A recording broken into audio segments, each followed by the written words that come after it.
कविता अपने माता पिता की बहुत लाडली थी। 3 बड़े भाइयों की बहन थी। कोई भी चीज़ मांगने पर उसी वक्त सामने हाजिर हो जाती। पूरे घर में रौब था उसका। पूरे परिवार और नौकरों पर राजकुमारी की तरह हुक्म चलाती थी कविता। स्कूल में भी पूरा रौब था उसका। बड़े घर की लाडली जो थी वो। ऐसे ही उसने कॉलेज में दाखिला लिया। उसके ठाठ बाट, बड़ी गाड़ी में आना जाना, हर दिन नया फैशन देखकर हर कोई उससे दोस्ती करना चाहता था। थोड़े ही दिनों में उसके बहुत से दोस्त बन गए। पूरे कॉलेज में उसका अपना ही एक पहचान था। इन दिनों उसके घर एक रिश्ता आया। खानदानी लोग थे और पापा की पुरानी जान पहचान थी। कविता के साथ कोई ज़बरदस्ती नहीं थी, पर कविता ने फिर भी हाँ कर दी, क्योंकि वह अपने परिवार से बहुत प्यार करती थी। वह जानती थी कि वह लोग उसका अच्छा ही सोचेंगे। लड़के का नाम राज था। राज काफ़ी पढ़ा लिखा और समझदार लड़का था। ससुराल वाले भी बहुत अच्छे थे। ससुराल में कविता की जगह वैसे ही थी जैसे कि मायके में। कोई भी कार्य कविता की सलाह के बिना नहीं होता था। सबकी लाडली बहू बन गई थी। फिर उसके घर एक बेटे का जन्म हुआ। राहुल कविता को जान से प्यारा था। पोता पाकर ससुराल वाले तो फूले नहीं समाते थे। कविता कभी कभी सोचती कि उसकी किस्मत कितनी अच्छी है। उसका हर घर अपना उससे कितना प्यार करता है। चाहे वह जीवन में कैसा भी समय आए, मेरे अपने हमेशा मेरे साथ है। मैं कभी अकेली हो ही नहीं सकती। कितनी खुशकिस्मत हूँ मैं।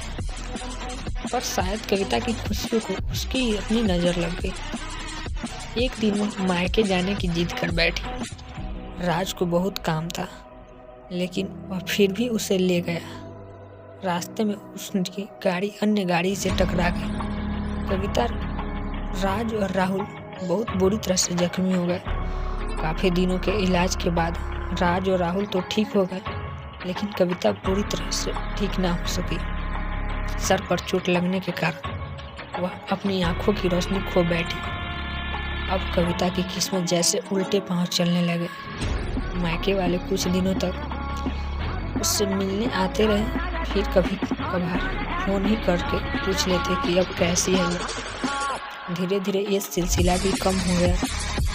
ससुराल वालों की सहानुभूति भी कम होने लगी। घर में किसी को पास बैठने के लिए कहती तो जवाब मिलता, बहुत काम है, अब तुम भी हाथ नहीं बटा सकती। राज भी चिड़चिड़ा हो गया था।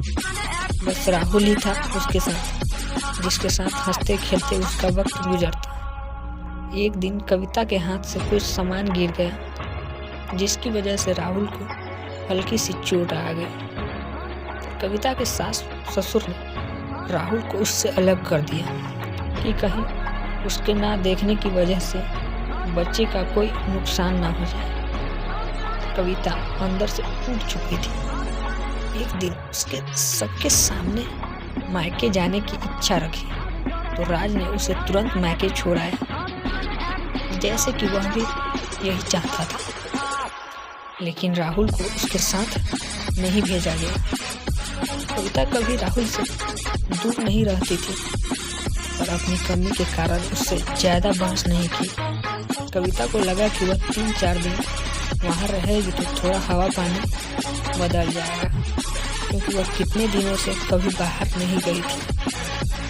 घर वाले भी इतने दिनों बाद उसे देखकर कितने खुश होंगे। कविता के घर पहुंचने पर सब लोग बहुत खुश हुए। खाने में सब कुछ कविता की पसंद का ही बना था। उसने अपने मम्मी पापा और भाई भाभीयों से दिल खोलकर बातें की। उनके छोटे बच्चे भी बुआ के साथ घुल मिल गए थे। रात को सोने के वक्त जब वह कपड़े बदलने लगी तो उसे पता चला कि उसका बैग बहुत भरा हुआ था। वह समझ गई, वह बहुत उदास हो गई। कुछ दिनों तक तो सब ठीक रहा, फिर जैसे सबने बदलने लगा, सबका व्यवहार बदल रहा था। वह लोग जैसे थक चुके थे। उससे सब लोग घुमा फिरा कर पूछते लगे कि राज कब आ रहा है, उसे ले जाने।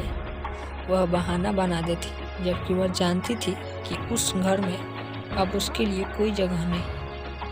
कविता से चलते वक्त कुछ ना कुछ नुकसान हो जाता, थोड़ी बहुत टोका टोकी उससे सुनाई देती, वह टाल देती थी। एक दिन उसके हाथ से लगकर एक कीमती फूलदान टूट गया। छोटी भाभी ने बहुत हंगामा मचाया। कविता के माता पिता रोज के झमेले से तंग आ गए थे। उन्होंने राज को फिर से फोन कर दिया। राज को अपने घर ले गया। कविता को अपने परिवार वालों से ये उम्मीद ना थी। जिस कविता के कहे बिना घर में एक पत्ता भी नहीं हिलता था, उस घर के लिए वह अब बोझ बन चुकी थी। राज के साथ ससुराल आते वक्त वह बहुत खुश थी, क्योंकि वह अपने घर जा रही थी, अपने जिगर के टुकड़े राहुल के पास। परंतु यह खुशी भी कुछ पल की ही थी। सारा बंदोबस्त पहले ही किया हुआ था। कविता को सीधे ऊपर वाले कमरे में पहुंचा दिया गया। राहुल से दूर रहने की सख्त चेतावनी दी गई। एक कामवाली लता को उसकी जिम्मेदारी सौंपी गई, जो उसके खाने पहनने जैसे जरूरतों का ध्यान रखती। कविता ज़्यादातर चुप ही रहती थी। कभी कभी काम वाली लता से थोड़ा बात बतिया लेती, उसके जरिए राहुल का पता चल जाता। सबकी लाडली बेटी और बहू सबके लिए लाडली से बोझ बन चुकी थी।